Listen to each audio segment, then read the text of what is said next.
কুল্লু উম্মতি ইয়াদখুলুনাল জান্নাতা ইল্লা মান আবা। রহমতের নবী বলেন সব উম্মতেরা জান্নাতে যাবে। নবী বলেন ইল্লা কিন্তু মান আবা, যারা আমি মুহাম্মদের মানে না তারা জান্নাতে যাবে না। কিলা মান আবা, সাহাবায়ে কেরামদের মধ্য থেকে কেউ বলছেন ইয়া রাসূলুল্লাহ আপনাকে মানে না তারা কারা? নবী জবাবটা ডাইরেক্ট না দিয়া, যেহেতু রহমতের নবী আমার, মায়া লাগায়া জবাব দিয়ে দিছেন। প্রথম মায়ার আওয়াজ দিলেন।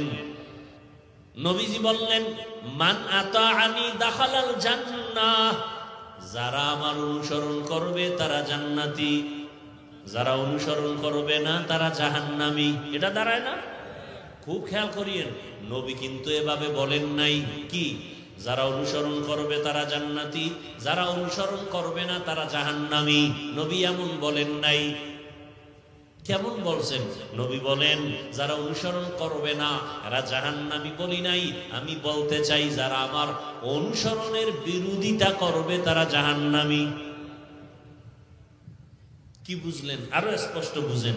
একজনে নামাজ পড়ে না, ময়দানে বহু আশিকে রাসূল বসে আছেন।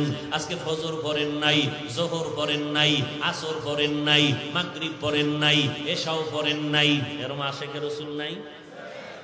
রহমতের নবী বলেন বাইনাল আবদি ওয়া বাইনাল কুফরি তারকুস সালাহ, বেঈমান আর মুমিনের মাঝখানে ব্যবধান হলো নামাজ। বেঈমানেরা নামাজ পড়ে না, মুমিনেরা নামাজ ছাড়ে না।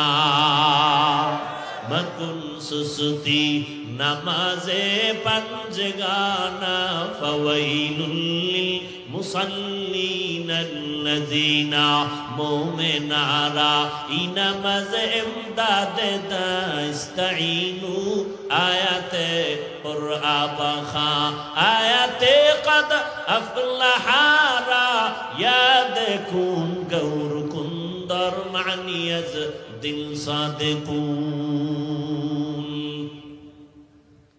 এরম বেনামাজি আছে না নাই? এই খেয়াল করেন ভাই, অনেক দিল নিয়ে কথা বলতেছি, কলিজার মোহাব্বত নিয়ে কথা বলতেছি, একটু খেয়াল করে শুনি। আপনারা জোর করে আনেন নাই, আর আমিও জোর করে আসি নাই। দাওয়াত না দিলে আসতে পারতাম? সময় আছে আমার।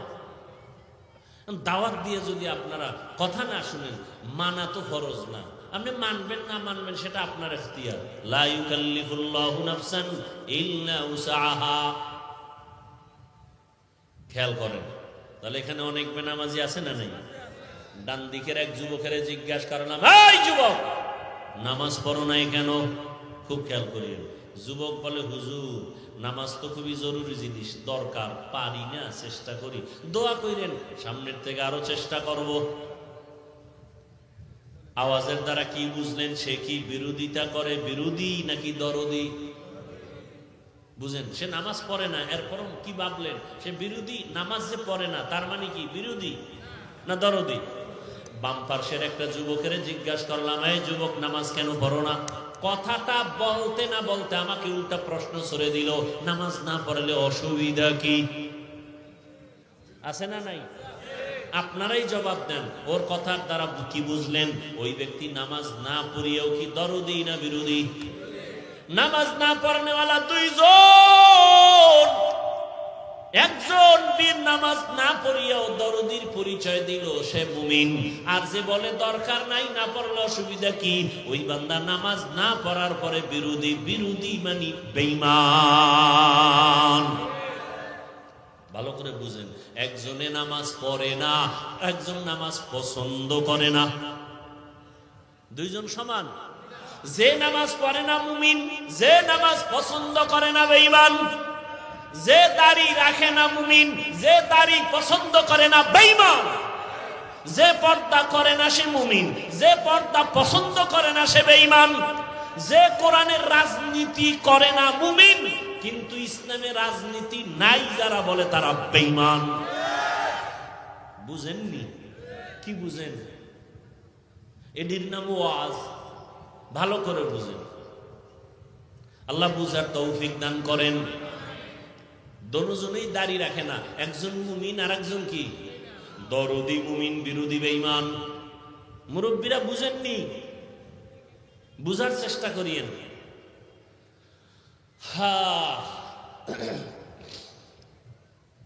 হাদিসের দ্বারা প্রমাণ হয়ে গেল কে নবী মানে কে নবী মানে না। ভালো করে বুঝেন, যে নবীর অনুসরণের দরদ অন্তরে রাখে সে মুমিন, সে নবী মানে। যে নবীর আদর্শ মানার আগ্রহটাও রাখে না, সে নবীর আদর্শ মাননেওয়ালা না, বরং বেঈমান। এরকম বেঈমান দুনিয়ায় নাই? নিজেও নামাজ পড়ে না, অন্য নামাজ পড়ে ভালো লাগে না, নিজেও দাড়ি রাখে না, অন্য দাড়ি রাখে পছন্দ করে না, নিজেও হালাল খায় না, অন্য হালাল খায় পছন্দ করে না, নিজেও পর্দা করে না, অন্য পর্দা করে তাও পছন্দ করে না, নিজেও দান করে না, অন্য দান করে সইতে পারে না। আছে না নাই? এই এত দান করা লাগেনি। আর কয় হুজুরেরা পরেরটা খাইয়া জীবন চালায়, বলে না? বলে না? তুমি কোন বাবারটা খাও? তোমার বাবার টাকা পয়সা হইছে, হিসাব লও কোথার থেকে আসলো, তুমি কোথার থেকে টাকা পয়সা নাও। বরং মানুষ ওলামায়ে কেরামদের কলিজা ভরে দান করে, দান কইরা দোয়া চায়, আর তুমি দান না কইরা হিসাব চাও। যারা দান করে তারা চায় দোয়া, যারা দান করে না তারা চায় কি? চিন্তা করছেন কত বড় কপাল পোড়া। জিন্দেগি মে বন্দগি তু কর নাহি, জিন্দগি মে বন্দগি তু কর নাহি, জিন্দগি বে বন্দগি শर्मिंदा है, जिंदगी बे बंदगी शर्मिंदा है। यहाँ हम सब मुसाफिर दिल ना लगा, अहले दिल की नजर से रूह करता जा, शाह दौलत सब फकीर गर नेक नेहे, शाह दौलत सब फकीर गर नेक नेहे, जिंदगी में बंदगी तू कर नहीं, जिंदगी बे बंदगी शर्मिंदा है, जिंदगी बे बंदगी शर्मिंदा है। जिंदगी में बंदगी कुन बंदगी, बंदगी बे जिंदगी शर्मिंदगी। হাদিসের তরজমা এবং সংক্ষেপ কিছু ব্যাখ্যা শেষ। এবার আয়াতের মধ্যে ঢুকি। ওয়ামা আরসালনাকা ইল্লা রাহমাতাল লিল আলামিন,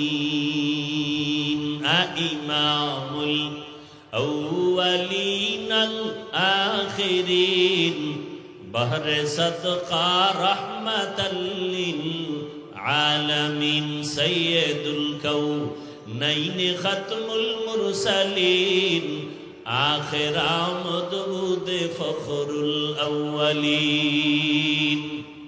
শুনবার আর কিছুক্ষণ।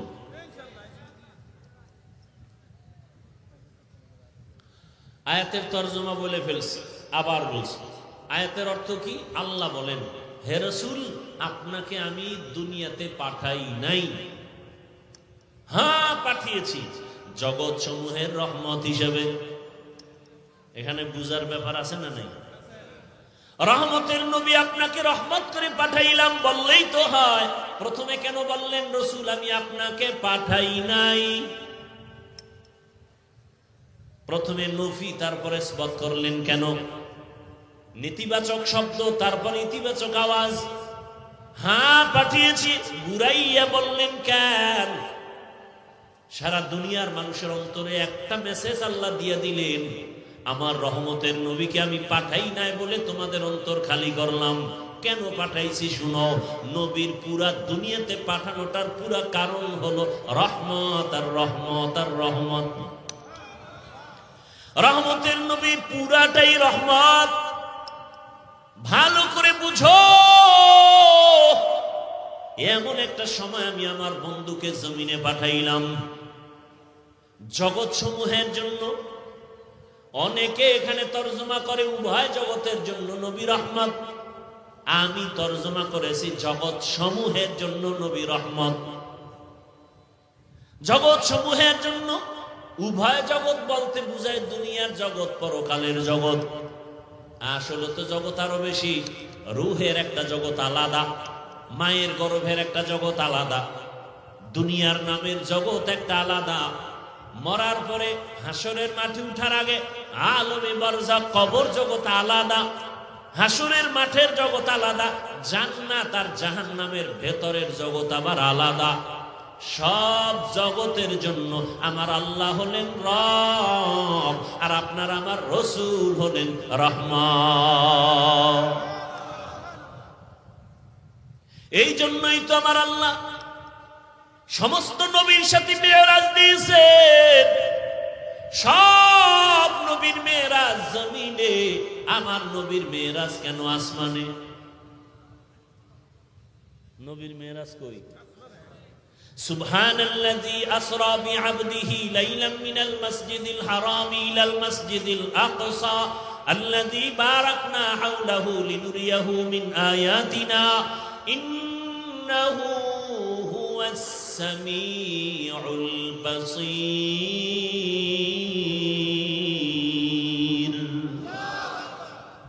নবীর মেরাজ কোথায়? বুঝার ব্যাপার। হ্যাঁ, মুসা নবী আল্লাহর বন্ধু, ঈসা নবী আল্লাহর বন্ধু, ইব্রাহিম নবী আল্লাহর বন্ধু। সব নবী কার বন্ধু?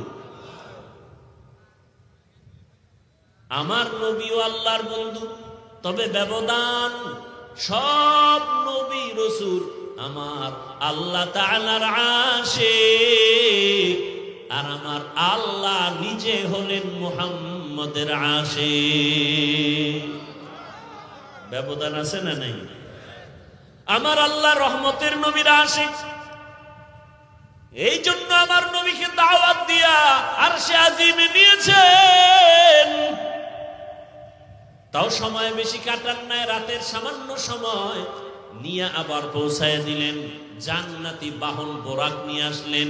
হোয়া হুকুম জিবরাইল কো ইউশে তাব बोराक एक जन्नत से कर इंतखाब सजा उसको ज़ेवर से तू ताबा पा फिर उसको तू काबा में ले करके जा। बोराक दिए रहमतेर नबीर निये गेलेन घुमेर मध्य नबी के सजाग करा हलो। रहमतेर नबी की निया आल्लाह पाक रहमतेर नबी के कयेकटा हादिया दिलेन। एर मध्य बड़ो हादिया 5 बेलार नामाज। কয় বেলা নামাজ ছিল 50। সব কমায়া কমাইয়া শেষ পর্যন্ত 5 ওয়াক্ত। নবীর মন খারাপ, উম্মতেরা সওয়াব থেকে বুঝি কম হয়ে গেল। আল্লাহ কয় নবী জানায় দেন, আপনার উম্মত যদি 5 বেলার নামাজ আদায় করে আমি আল্লাহ পুরা 50-এরই সওয়াব দান করব।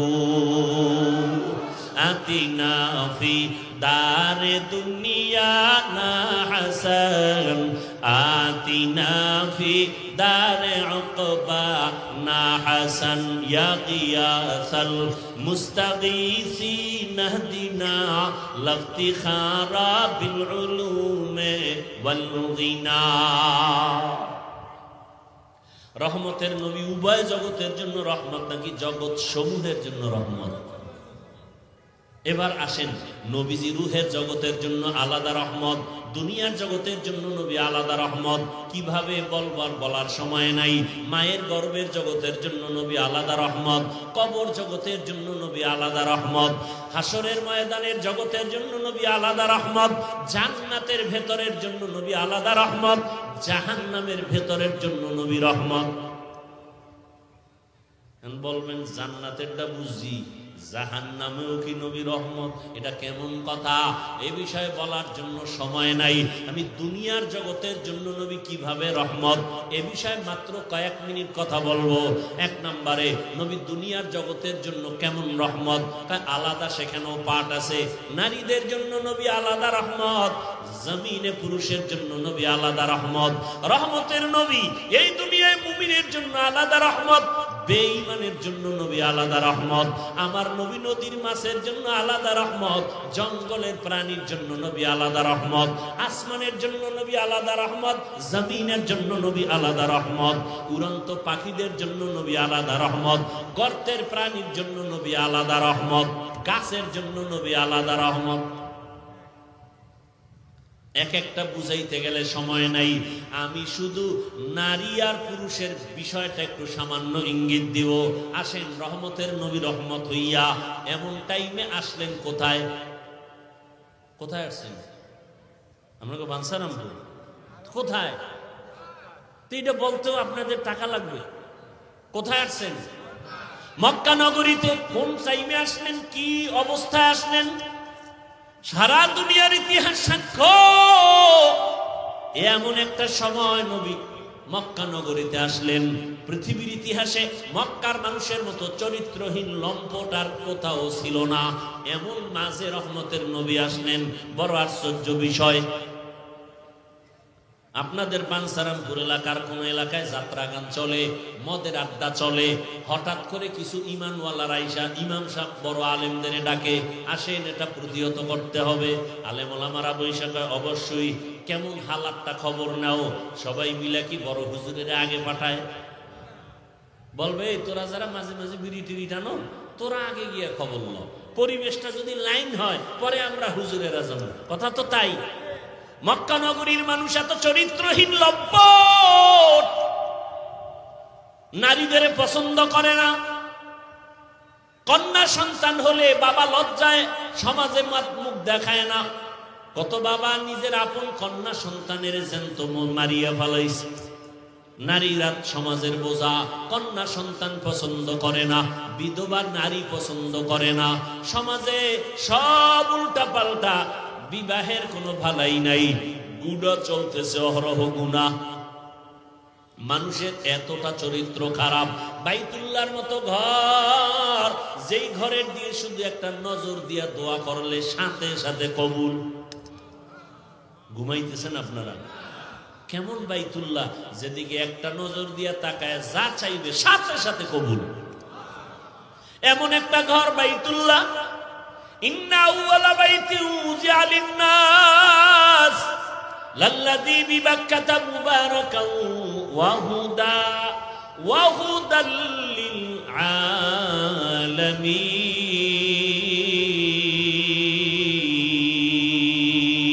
আলামিন। হেদায়েতের ঘর, যেই বাইতুল্লাহর সীমানার মধ্যে দাঁড়াইয়া কেউ যদি একবার বলে আল্লাহ, সাথে সাথে 1,00,000 বার আল্লাহ বলার সওয়াব। আরো আস্তে করে বলেন। আর বাইতুল্লাহর এরিয়া কত আপনারা জানেননি? ওই যে হাজী সাহেবরা তাওয়াফ করে না, এতটুকু। আপনারা দেখছেননি জেদ্দা থেকে বাইতুল্লাহর শহরে মক্কা ঢুকতে একটা রেহাল আছে রাস্তার মাঝে, রেহাল এরকম। এটা হলো বাইতুল্লাহর সীমানার শুরু। এই রেহালের ভেতর অংশে ঢুইকেই যদি বলে আল্লাহ, 1,00,000 বার আল্লাহ বলার সওয়াব। ওই এরিয়ার মধ্যে চারদিকে এরকম সীমানা দেওয়া আছে। ওই এরিয়ার মধ্যে ঢুকিয়া যদি বলে কেউ সুবহানাল্লাহ, একবার বলার কারণে কত সওয়াব? 1,00,000 বার সওয়াব। কারণ আল্লাহ ঘরের কসম খেয়েছেন, ওয়াত-তিনি ওয়াজ-যাইতুন ওয়া তুরি সিনিন ওয়া হাযাল, নিরাপদ শহর মক্কা নগরীর কসম। হাজারো কোন ব্যক্তি কাউরে মার্ডার কইরাও যদি বাইতুল্লাহর সীমানায় ঢুকে, তার দিকে চোখ গরম করে তাকানো হারাম। কারণ এর নিরাপদ শহর। বাইরে রে ভর্তা বানায় ফেল, কিন্তু বাইতুল্লাহর এরিয়ায় থাকলে চোখ গরম করতে পারবি না, হারাম। এটা বাইতুল্লাহর সম্মানে। ওই বাইতুল্লাহ এত দামি, যেই বাইতুল্লাহর এরিয়ার ভিতরে কোনো বেঈমান ঢুকতে পারবে না, হারাম। যেই বাইতুল্লাহর এরিয়া একটা সেজদা দিলে 1,00,000 সেজদার সওয়াব। নবী বলেন যারা ওমরা হজ পালন করিয়া বিদায় হয়, গর্ভের সন্তান যেমন নিষ্পাপ দুনিয়াতে আগমন হয়, বাইতুল্লাহর সফর করনেওয়ালাও নিষ্পাপ গুনাহমুক্ত হইয়া বের হয়। এই বাইতুল্লাহর মতো জায়গায় এই মক্কার বেঈমানেরা ল্যাংটা হইয়া নারী আর পুরুষ একসাথে তাওয়াফ করে, পশু জবাই করে রক্তগুলো দেওয়ালে মাখে। আল্লাহ আয়াত নাজিল করে নবীকে জানায় দিলেন, লাইয়ানালাল্লাহা লুহুমুহা ওয়ালা দিমাউহা ওয়ালাকিন ইয়ানালুহুত তাকওয়া মিনকুম। তোমরা যে রক্ত মাখো এগুলো আল্লাহর কাছে কবুল হবে না, তোমাদের অন্তরের তাকওয়া আল্লাহর কাছে কবুল হবে। এই নারী পুরুষ উলঙ্গ হয়ে বাইতুল্লাহর তাওয়াফ করে। উলঙ্গ হয়ে করে কেন? আমরা যে কাপড় চুপুর পরি এটি তো ভালো না, নাপাক। বাইতুল্লাহ তো সম্মানের জায়গা, এখানে তো নাপাক কাপড় নিয়ে পরা যায় না, এজন্য ল্যাংটা হয়ে তারা তাওয়াফ করে, নারী আর পুরুষ একত্রে। বাইতুল্লাহর ভেতরে একটা একটা করে 360টা মূর্তি টানাইল। এত বড় খারাপ, সেই খারাপ পরিবেশে পৃথিবীর শ্রেষ্ঠ পবিত্র নবীকে পাঠাইলেন কেন? বানসারামপুরের মদের আড্ডার একটু আগে উদাহরণ দিছিলাম। এত বড় খারাপ পরিবেশে রসুলকে পাঠাইলেন কেন? আল্লাহ কয়, যত বড় রোগী তত বড় ডাক্তার। রহমতের নবী উম্মতের রুহের ডাক্তার। এখানে নবী আইসা এমন পরিবর্তন, রহমতের বাতাস শুরু হয়ে গেল। আম্মা জান আমেনা বলেন, রহমতের নবী, অন্য মহিলারা বাচ্চা গর্ভে আসলে ব্যথা করে, কষ্ট পায়, মাথা ব্যথা করে, আমি আমেনার কোনো কিছুই নাই। অন্য মহিলারা বাচ্চা প্রসবে কষ্ট পায়, রক্তপাত হয়, আমার সন্তান আসছে দুনিয়াতে, আমার কোনো অনুভব হয় নাই, রক্ত আসে নাই।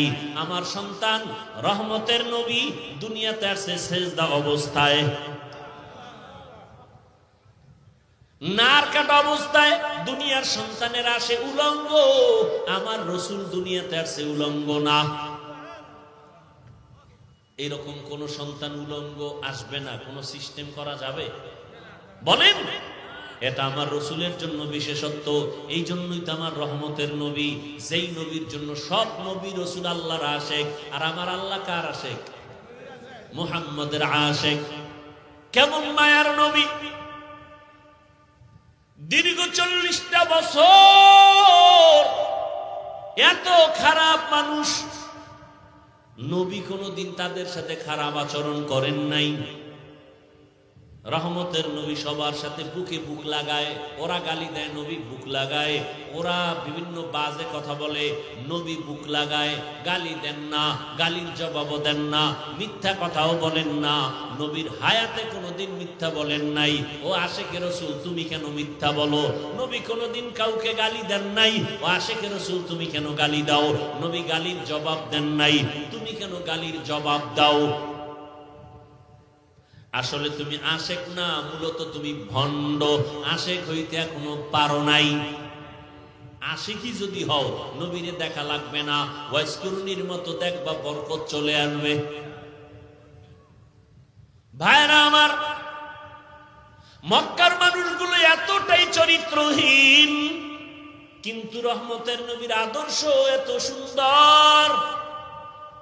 জমিনে নবীর আদর্শের মতো সুন্দর কোন আদর্শ আর আছে নাকি? এই বানসারামপুরের চালাক মুসলমানেরা, আমাকে একটু বলো তো, নবীজির আদর্শ সুন্দর না শেখ মুজিবুর রহমান সাহেবের আদর্শ সুন্দর? যদি কেউ দাঁড়াইয়া বলো, হাফিজ ভাই, মদিনাওয়ালা নবীর থেকে আরো সুন্দর আদর্শ জিয়াউর রহমান সাহেবের মধ্যে ছিল, যদি প্রমাণ দিতে পারো, আমি আল্লাহর কসম করে বলি, আমি নবীরটা বাদ দিয়া জিয়াউর রহমান সাহেবেরটা নিব। পারবা? সাহস আছে বলার? বরং আমার থেকে শুনে নে ভালো করিয়া, জিয়াউর রহমান সাহেব কেন, শেখ মুজিবুর রহমান সাহেব কেন, পৃথিবীতে আরো আরো মহাপণ্ডিতরা আদর্শ বিক্রি করলো। আব্রাহাম লিঙ্কনের আদর্শ, মাও সেতুনের আদর্শ, প্লেটোর আদর্শ, লেনিনের আদর্শ, কার্ল মার্ক্সের আদর্শ, এক কথায় জবাব লেখা রাখ, দুনিয়ার সব আদর্শ নাপাক, একমাত্র মদিনাওয়ালা রসুলের আদর্শই পাক। রসুলের আদর্শ যারা মানে ওরা বিড়ি টানতে পারে না, মদ পান করে না। রসুলের আদর্শওয়ালা যারা হাইটা যায় তাদের শরীর থেকে ঘেরান, কথার মধ্যে মোহাব্বত, দেখলে চোখে বানিয়ে আসে।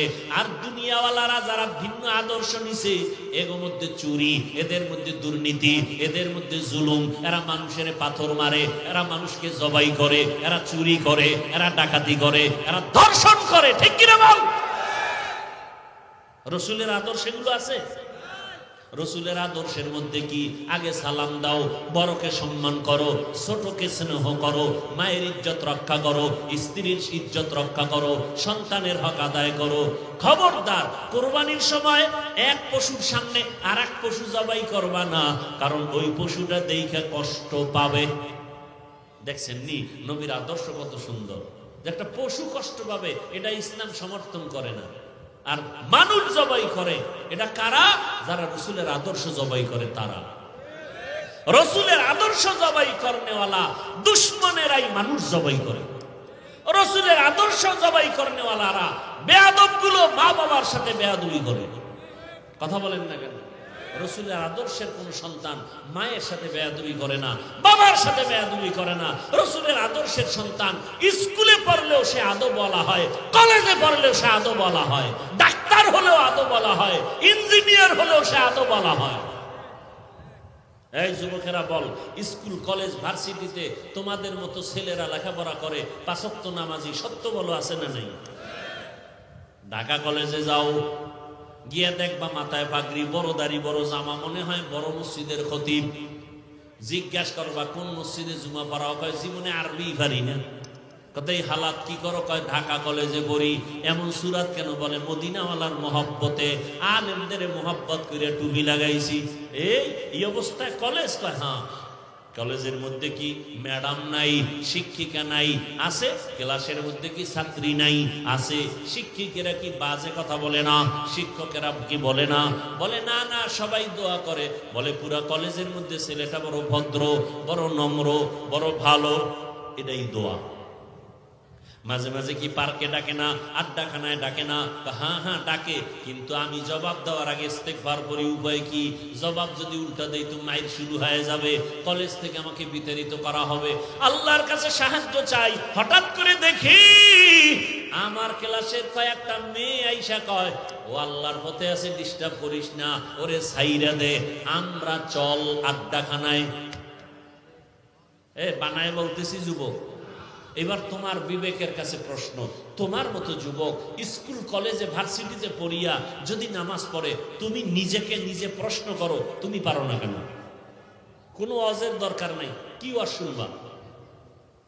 তোমার মতো যুবক জেনারেল লাইনে পড়ুয়া, র্যাব, আর্মি, পুলিশ, বিডিআরের চাকরি করে, 5 ওয়াক্ত নামাজ পড়ে, আছে না নাই? বিবেকের কাছে প্রশ্ন রাখি, বাবা বলো তুমি কেন নামাজ পড়তে পারো না? রাস্তায় গাড়ি চালায় কত যুবক সন্তান নামাজ ছাড়ে না, ও ড্রাইভারওয়ালা বলো কেন তুমি পারো না? তোমার মতো বান্দা জেনারেল লাইনে, আরবি লাইনে পড়ে নাই, রাস্তায় কাজ করে, নদীর মধ্যে মাছ ধরে, জমিনে কৃষি কাজ করে, নামাজ পড়ে। বিবেকটাকে প্রশ্ন করো, তুমি কেন পারো না? ও পর্দার আড়ালের মা বোনেরা, এতক্ষণ যে আপনাদের সন্তানদের বয়ান শুনাইলাম, এতক্ষণ যে চিল্লাইলাম, একবারও কিন্তু বলি নাই স্কুল ছেড়ে দাও, কলেজ ছেড়ে দাও, মাদ্রাসায় যাও, তাবলিগে যাও, কওমি মাদ্রাসায় যাও, আমার মতো হুজুর হইয়া যাও। একবারও বলছি? বলি নাই। বরং আম্মা জানেরা ভালো করে শুনে রাখেন, এখানে কয়েকটা ছেলেরে পাগড়ি দিলাম, এরা কোরআনের হাফেজ হয়ে গেছে। ও আম্মা জান, আপনার সন্তানটা ডাক্তার হবে, ইসলাম বাধা দিবে না। আপনার সন্তানকে ইঞ্জিনিয়ার বানাবেন, ইসলামে বাধা নাই। আপনার সন্তানকে একজন ডাক্তার বানাবেন, প্রফেসর বানাবেন। ও যুবক বাবারা, স্কুলে পড়ো, কলেজে পড়ো, চাকরি করো, বাধা নাই। ও আল্লাহর বান্দারা, তুমি স্কুলে পড়িয়া তোমার মতো যুবক যদি 5 ওয়াক্ত নামাজি হতে পারে, তুমি পারবা না কেন? স্কুলে পড়িয়া নামাজি হও, দেখবা জান্নাতের রাস্তা ওপেন হয়ে যাবে। কলেজে পড়িয়া নামাজি হও, ডাক্তারি পড়ো, কোনো সমস্যা নাই, নামাজ ছাড়িও না। নবীর আদর্শ মতো চলো, মা বাবার দোয়া নাও, শিক্ষকের দোয়া নাও, বেয়াদবি করবা না, ওলামায়ে কেরামের পরামর্শ নিয়ে চলবা, দেখবা দুনিয়াও শান্তি, পরকালেও শান্তি, সম্মানের কোনো অভাব হবে না। ও আমার মা বোনেরা, আপনার সন্তানটা আদর্শ ডাক্তার বানায় যান, দুনিয়াও কামিয়াব, আখিরাতেও সফলতা। আপনার সন্তান আদর্শ ইঞ্জিনিয়ার বানাবেন, প্রফেসর বানাবেন, দুনিয়াও সফল, আখিরাতেও সফল। ওরে আম্মা জানেরা, আপনার মতো কত মা এই এলাকায় এখনো আছে, 5 ওয়াক্ত নামাজ পড়ে, এক বেলার নামাজও বাদ দেয় না, স্বামীর মাল নষ্ট করে না, মোবাইলে সময় নষ্ট করে না, সন্তানটাকে আদর্শওয়ালা বানানোর মেহনত করে। ও আম্মা জানেরা, আপনি কেন পর্দা করতে পারেন না, নামাজ পড়তে পারেন না, স্বামীর মাল হেফাজত করতে পারেন না? এরে আম্মা জান, আপনার সম্মান কত?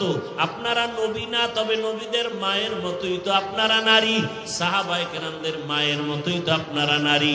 আপনারা তো খাজা মঈনুদ্দিনের মায়ের মতোই মা, আপনারা তো বড় পীর আব্দুল কাদের জিলানীর মায়ের মতো মা, আপনারা তো বেলাল রাদিয়াল্লাহু আনহুর মায়ের মতো মা, আপনারা তো আয়েশা রাদিয়াল্লাহু আনহার মতোই নারী, আপনারা তো খাদিজা রাদিয়াল্লাহু আনহার মতো নারী। এই দুনিয়ায় বড় এক বেঈমানের নাম ফেরাউন, জানেননি তার স্ত্রীর নাম কি? ওই এত বড় বেঈমান ফেরাউন, আবার তার ঘরে এত বড় জান্নাতি নারী বিবি আসিয়া। আম্মা জানেরা জানেননি, এত বড় বেঈমান ফেরাউনের ঘরে আসিয়া কত আল্লাহ ওয়ালা জানেন? রহমতের নবী বলেন, কিয়ামতের ময়দানে জান্নাতে আসিয়ার সাথে আমি মুহাম্মদের সাথে বিবাহ হবে। তাহলে যত বড় বেঈমান তার ঘরে থাকিয়া আসিয়ার মতো বান্দি যদি আমার রসুলের সুসংবাদ পায়, আল্লাহর কাছে এত সম্মান হয়। আসিয়ার নামে কোরআনে আয়াত আছে, আসিয়া আল্লাহর কাছে চাইছে, জান্নাতে তোমার পাশে একটা ঘর বানাও। আল্লাহ ঘর বানায় সাথে সাথে আসিয়াকে দেখাই দিছেন মরার আগে আগে। আসিয়া দেখ তাকাইয়া, ওই জান্নাত দেখা যায়, আর সে আজিমে জান্নাতে মালিকের পাশে তোর জন্য ঘর বানানো, কোরআনের আয়াত। এরে আম্মা জানেরা, আপনার স্বামী তো ফেরাউনের মতো খারাপ না।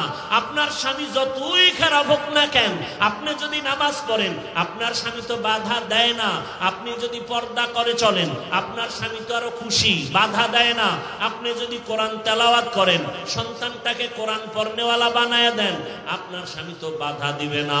আপনি স্বামীর মাল কেন না জানাইয়া নষ্ট করিয়া গুনার পথে দৌড়াইতেছেন? আপনি কি জানেন না, স্বামী যদি মরিয়া যায় সম্পদ কিন্তু আপনার হয়ে যাবে? অতএব আপনি কেন স্বামীর সম্পদ নষ্ট করেন? ওরে স্বামী কিন্তু নিজের জন্য কিছুই করে না, বিদেশ যাইয়াও খানা নাই, ঘুম নাই, মায়ের চেহারা দেখে না, বিবি দেখে না, সন্তান দেখে না। আমার প্রবাসের ভাইরা কত কষ্ট করে শুনে আসলাম, চাকরি নাই, কাগজপত্র ঝামেলা, এরপরও চোখের পানি ছেড়ে কাঁদে আর কামাই করে, যা পারে টাকা পয়সা বাড়ি পাঠায়, আর নিজের জন্য কিছুই করে না। প্রত্যেকটা স্বামী তার সন্তান পরিবারের জন্যই কামাই রুজি করে। ও সন্তানেরা, যদি বুঝতে পারতা, বাবায় মরিয়া গেলে বাবার টাকা পয়সা আমাকেই রক্ষা করতে হবে, বাবার ব্যবসা চাকরি আমাকেই দেখতে হবে, কারণ বাবার জায়গায় আমি তার মালিক। এই চিন্তা যদি সন্তানেরা করত, একটা টাকাও বাবার মোবাইলে গুনায় কাটাইতো না, 1 টাকাও মোবাইলে গুনার পথে খরচ করতি না। বলবা হাফিজ ভাই, করলে সমস্যা কি?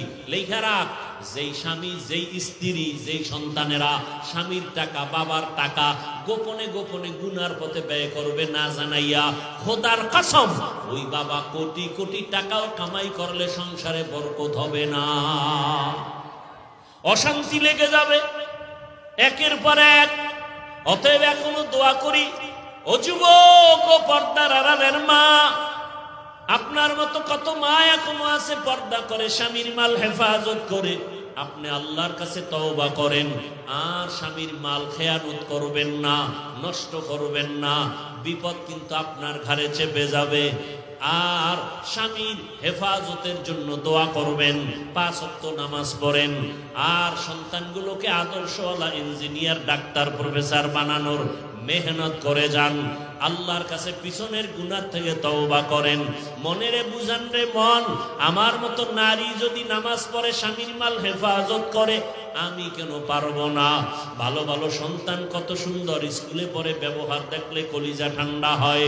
কলেজে পড়ে সন্তানের ব্যবহার, সালাম দেয়, কত সুন্দর আচরণ, চোখ তুলিয়া কথা বলে না, কত নরম ভদ্র, দেখলে কলিজা ঠান্ডা হয়। এরা সবাই ভালো মায়ের সন্তান, আদর্শ মায়ের সন্তান। যায় মা আদর্শ ভালো, সন্তানের আদর্শ ভালো। ও বাবাজিরা, আপনার মতো কত বুড়া বাবারা হাতের মধ্যে লাঠি নিয়া মসজিদে গিয়া 5 ওয়াক্ত নামাজ পড়ে, এক বেলার নামাজও বাদ দেয় না। বলেন বাবারা, আপনারা কেন পারবেন না? এখনো সময় আছে, তওবা করে নেন। রহমতের নবীর আদর্শের বাইরে আর চলবেন না। জীবনে তো মনের জাল মিটাইয়া কম অন্যায় করেন নাই, দাড়ি তো কম কাটলেন না, জীবনে বেপরদায় তো কম চললেন না। আলেমদের সাথে চ্যালেঞ্জ দিয়া দিয়া কত গুনাহ করছেন, আলেমরা বলছে মানেন নাই, বাধা দিছে শুনেন নাই, জীবনে তো কম গুনাহ করেন নাই। যুবক বাবারা মনে চাইছে পার্কে দৌড়াইছো, কারো বাধা মানো নাই। মনে চাইছে সারা রাত মোবাইলে গুনাহ করছো, কারো বাধা মানো নাই। এখনো কি তওবা করবা না? ওরে ঘুমের মধ্যে যদি মরণ আসিয়া যায়, আজরাইল আইসা যদি তোমাকে ডাক দেয়, তোমার বাবাও ফিরাবার শক্তি নাই, মাকেও ফিরাবার শক্তি নাই। তোমার মতো কত যুবক, চোখের পানি ধরে রাখা যায় না। তোমরা ফেসবুক চালাও, মিডিয়ার জগতে আসো, দেখো না বিদেশ থেকে আসছে। কয়েকদিন আগের খবর আমি মক্কায় বইয়া দেখলাম, ওই যে বাড়ি যায় স্ত্রী সহ পানিতে বইরা সব মারা গেছে। কি কয়েকদিন আগের ঘটনা। বিদেশ থেকে কত কিছু নিয়ে আসলো, কিন্তু রাস্তার মাঝে গিয়া নোয়াখালী বাড়ি, স্ত্রী চলে গেল, সন্তান চলে গেল, একা একা হাউমাউ করে কাঁদে, আমার বিদেশ, জীবনটা কাটাইলাম একা একা, আজকে বাড়িতে আসলাম কত মুখ ভরা আশা নিয়া, আমার সন্তানও চলে গেল, স্ত্রী চলে গেল, গাড়ির নিচে কত সন্তান, পানির মধ্যে কত সন্তানের লাশ, ঘরের মধ্যে কত ঘুমের বিছানায় মরা লাশ। ও যুবক, তুমি আজকে সুস্থ, কালকে তুমি সুস্থ থাকবা তার কোনো গ্যারান্টি নাই। অতএব আমি বিনয়ের সাথে বলবো, স্কুলে পড়ো, কলেজে পড়ো, চাকরি করো, ব্যবসা করো, আজকে থেকে তওবা করো, আর নামাজ ছাড়বা না। আমার মাওলায় 5 বেলা ডাকে, আয় আয়, ওরে আমার দরবারে এসে সিজদা দাও, ওরে আমার দরওয়াজা ছাড়িয়ে তুই যেদিকেই যাবি ওদিকেই আগুন। দুনিয়ার সূর্যের গরম সহ্য করতে পারো না, জাহান্নামের আগুন কেমনে সহ্য করবারে বাবা? এখনো সময় আছে, তওবা করে নাও।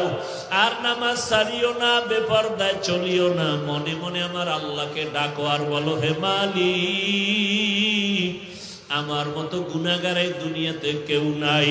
গুনার কারণে আমার হাত না পাক, আমার চোখ না পাক, আমার জিহ্বা না পাক, আমার অন্তর না পাক। আজকে আমি তওবা করতে চাই। জীবনে আর মোবাইলে গুনাহ দেখবো না, মোবাইলে হাত গুনায় কাজ করব না, দিল দিয়া গুনার কল্পনাও করব না।